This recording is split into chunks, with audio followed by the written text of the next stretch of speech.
Okay, this information has been given to me by a person I've known for 6 months, and he's proven to be highly credible in the past, and he is reporting that he's got information from an actual chemtrail geoengineering engineered aerosol pilot who is inside these programs. So this is new information. You can also find this posted on geoengineeringwatch.org, Dane Wigington's site. The rest of this, I'm just going to read the posts that that record his contact with this pilot. Right, December 8th, 2014. My cousin, who was fired by our dictator just before making rank withheld, sent me information given to him by a friend who is still an Air Force pilot. This pilot is saying that he flies chemtrail flights.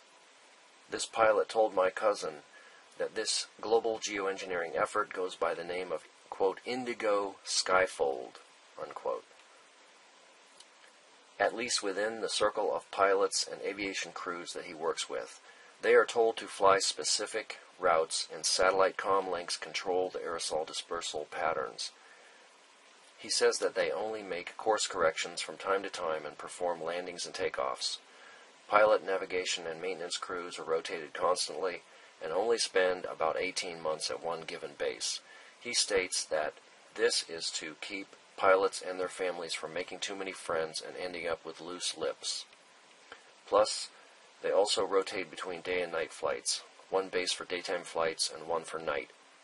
Each base covers a 250-mile zone, and each fleet squadron of planes cover 3 states, or an even larger swath of ocean.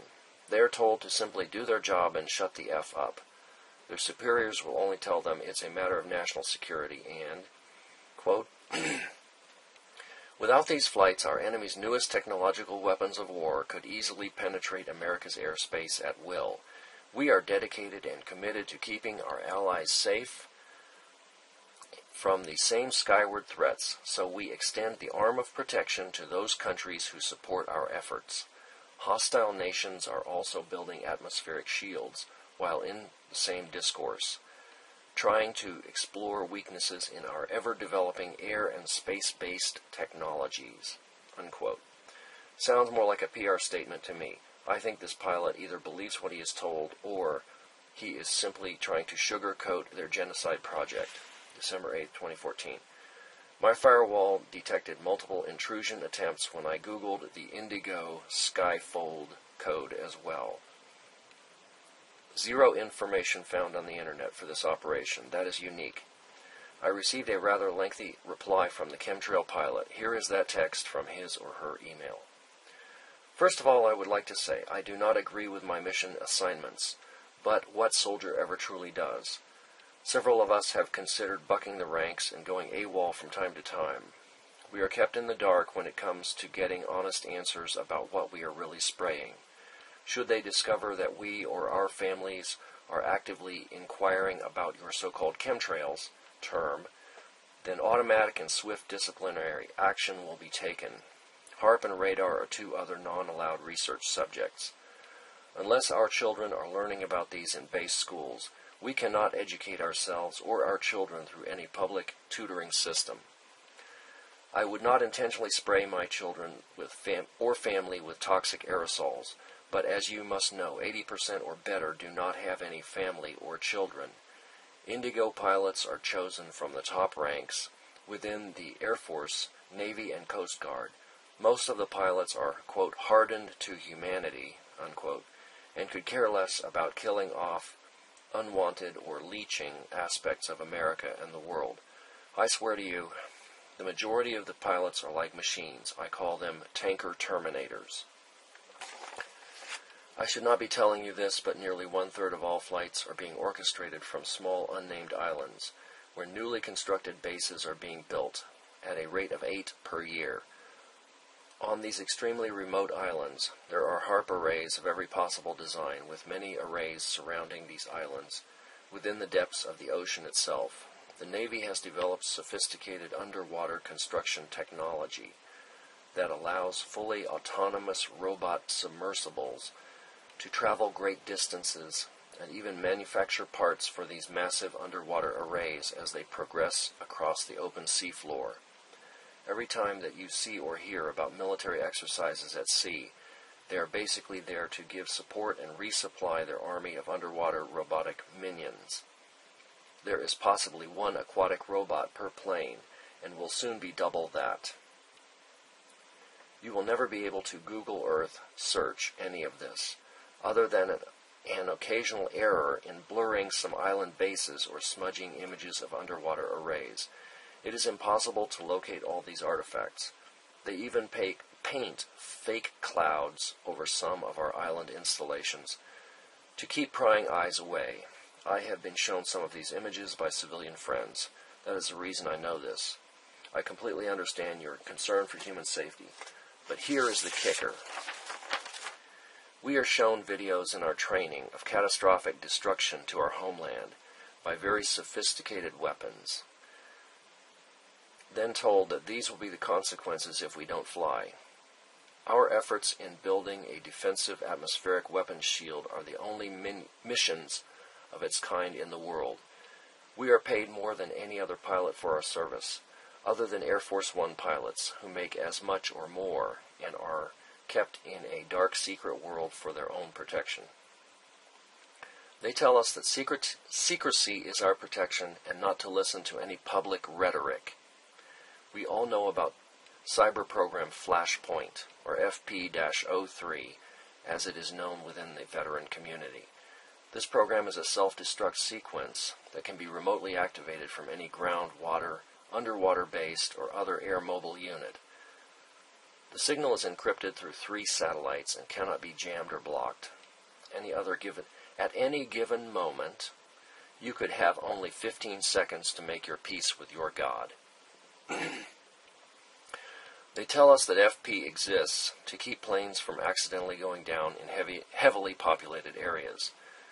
They can remotely detonate our planes over safe zones, but in the back of your minds, our minds, we are pretty sure this is a fail-safe program to keep pilots from turning over assets to any public, private, or civilian authorities. Have you ever seen any member of the crew survive the few crashes that have occurred? Every plane that has gone down was completely destroyed for good reason, I'm sure. We risk our lives in more ways than one every single time we fly, especially night flights. They are ordering us to fly at lower and lower altitudes. We feel like massive Dark Force Empire crop dusters, and know that one night Bubba or Billy Joe will fire their long rifles at us when we spray their moonshine-making operation or pass over an illegal Mary Jane crop. I know for a fact that some planes have been shot at and subsequently brought down by mostly Russian, Chinese, and Korean weaponry. But the media will never cover these events, as they are not allowed to report on our flights either. That must be true, for I have yet to see a detailed or in-length report of our missions on any public venue, other than conspiracy shows and anti-government websites. I risk everything for disclosing so much information, and you will find very few like me. Even my own flight crew would have me arrested and court-martialed if they knew of this dialogue. That is why I cannot email you directly. But from what your cousin tells me, you are also risking everything just to get this information out to your colleagues. I salute you, sir, for standing up to the establishment and Big Brother. I would love to go home tomorrow and not rack up one more single minute of flight time, except for a sweet little Piper Cub or a rat-tail barn racer. I miss those beautiful blue skies from my youth, and I am ashamed for hazing over that dream. Maybe more of my fellow pilots will read or hear about this and decide to come forward as well. I only know a small fraction of the larger picture, as they compartmentalize everything. Should I become aware of any new significant developments, I will email your cousin. And now this is the man I have contact with. He says he senses a wavering within the ranks and feels that a kind of mutiny is being boiled to the surface of this whole geoengineering global whitewashing, if you catch my drift. My cousin still has friends in high places too, so he is helping to protect the pilot. This came December 11. Last word from the pilot was, quote, all pilots on leave are required to report to their CO by December 15th for special training operations to qualify for Indigo Phase 2 flights, expected to be initiated by January 21. Those were his words, not the actual Air Force message. He wanted me to stress that.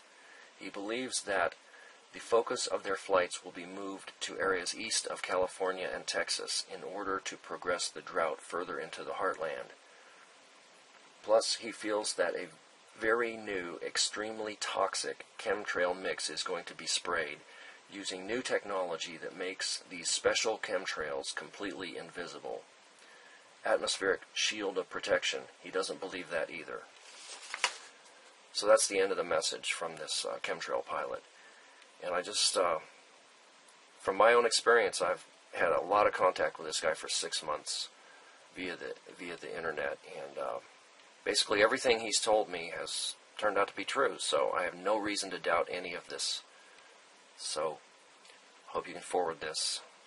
This also points out how difficult it is to fight this program, because the people inside the program are not subject to public opinion or public information sources. So we need to brainstorm and come up with a way to shut down this program as it is actually heating the planet and killing everything with elevated UV and toxic metals. Thank you for listening.